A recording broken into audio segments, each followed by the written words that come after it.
परदेशामध्ये इकडे तिकडे रोज मजा करायला कधी जात नाही. उलट माझं कोकणच मला खूप आवडतं आणि म्हणून आज या ठिकाणी बळेवाड जिल्हा परिषदेचे आपण सर्व पदाधिकारी आणि कार्यकर्ते उपस्थित आहात. तुमच्या समोर मला फार राजकीय भाषण करण्याची आवश्यकता असं मला वाटत नाही. आदरणीय प्रवीणभाई यांनी माझ्याबद्दल माझ्या मुलांबद्दल जे पाहिलं ते तुम्हाला सांगितलेलं आहे आणि प्रवीणभाईंबरोबर मी आज नाही तर मागच्या 10 वर्षाच्या कारकिर्दीमध्ये अनेक वेळेला अनेक वेळेला मी प्रवीणभाईंच्या घरी गेलो आहे. प्रत्येक वेळेला तिथे गेल्यानंतर पाटेकरांचं दर्शन घेतो आणि मला अभिमान याचा आहे की प्रवीणभाई सुद्धा त्या पाटेश्वराकडे नारळ ठेवल्यानंतर ज्या आत्मीयतेने मनापासून हक्काच्या माणसासाठी देवाकडे जशी प्रार्थना करतात त्याहीपेक्षा जास्त प्रेमाने विनायकासाठी पाटेकरांकडे प्रार्थना करतात. म्हणून माझ्यावर सरकार आहे तर अण्णा आणि मी खूप वर्षापासूनचे मित्र राहिलेलो. शिवसेनेचे जिल्हा प्रमुख होते ते पहिले. त्यांचं ते साप्ताहिक मुंबईच्या फुटपाथवर धरून मला 25 पैशाला ते विकायचे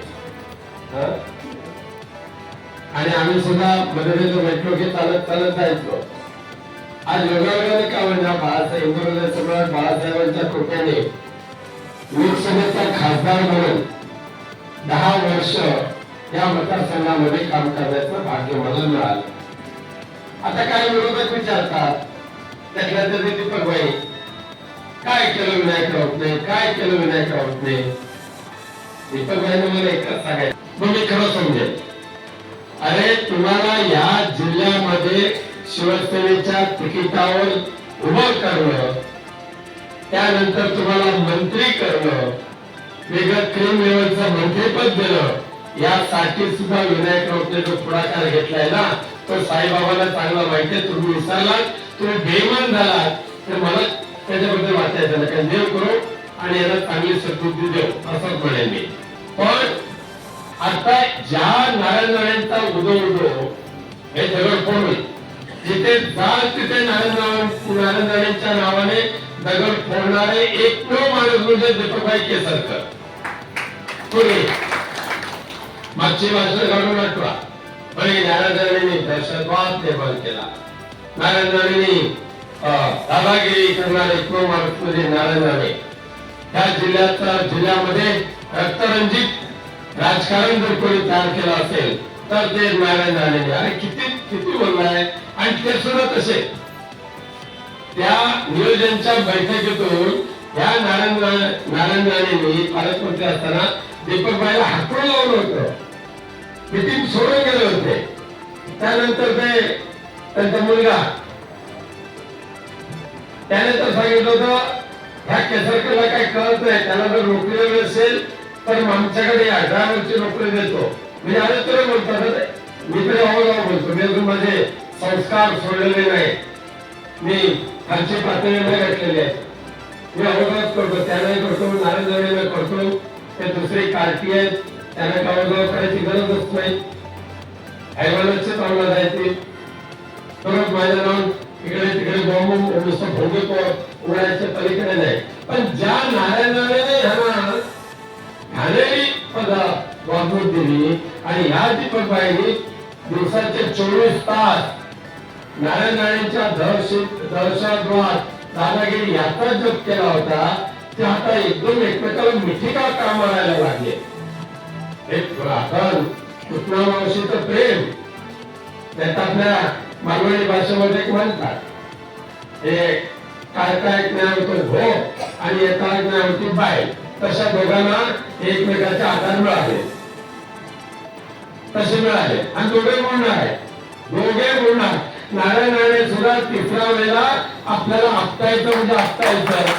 आणि दीपकभाई तुम्हाला सुद्धा राजकारणातून विश्रांती घेण्याची आवश्यकता आहे. तुम्हाला मानसिक स्वास्थ्य मिळण्याची आवश्यकता आहे. कारण हे मानसिक स्वास्थ्य मिळवण्यासाठी तुम्ही 1.5 कोटी रुपये खर्च करून जी व्हॅनिटी व्हॅन घेतली, आजपर्यंत नट्या अभिनेते अभिनेत्री जी गाडी वापरतात ना मेकअप बिकअप करायला, त्याला व्हॅनिटी व्हॅन म्हणतात. ऐकला सुद्धा तुम्ही काय माहिती तुला ऐकलं. तर ती गाडी घेण्याचं ह्याला स्वप्न पडलं आणि घेतलं सुद्धा. आता पैशाला कमी नाही ना, 50 खोके एकदम ओके ही घोषणा सावंतवाडीमध्ये सुद्धा आहे की. म्हणजे काल परवापर्यंत जमिनी विकून राजकारण करणारे हे लोकांना सांगायला, मी तळवड्याला सांगितलं होतं, त्या सावंतवाडीमध्ये आंबोली चौकोर ह्या भागातल्या किती शासकीय जमिनी हडप केलेल्या आहेत त्याचे सातबारच माझ्याकडे आहे. पण आपण कोणाच्या फोटोवर लात मारत नाही, अजिबात नाही. जे करायचं काय कमवायचं ते कमा. लिंबू कापा, चालगती आणा, ते काय ते वांग्या भूत आणा आणि जेवढे काय संपत्ती कमवायची तेवढे कमवा. पण सत्याच्या मार्गाने चालणाऱ्या विनायक राऊतला दिवस वेळचा प्रयत्न केला, खोटे नाटे आरोप केले, तर मात्र तुमची कुंडली बाहेर काढण्याशिवाय विनायक राऊत गप्पा बसणार नाही. कारण मी कोणाचा 1 मिनिट पैशाचा निंदा नाही. एकाही ठेकेदाराची 4 पैशाची चहा प्यालेली असेल विनायक राऊतने तर दाखवून द्यावं. तो मध्यंतरी एक उपस्थित बडबडला होता त्या रेडी पोर्ट मध्ये विनायक राऊत करोड रुपये वसूल करतात. टाइम्स डिजिटलला लाईक करा, सबस्क्राईब करा, शेअर करा आणि बेल आयकॉन दाबायला विसरू नका. पाहत रहा टाइम्स डिजिटल.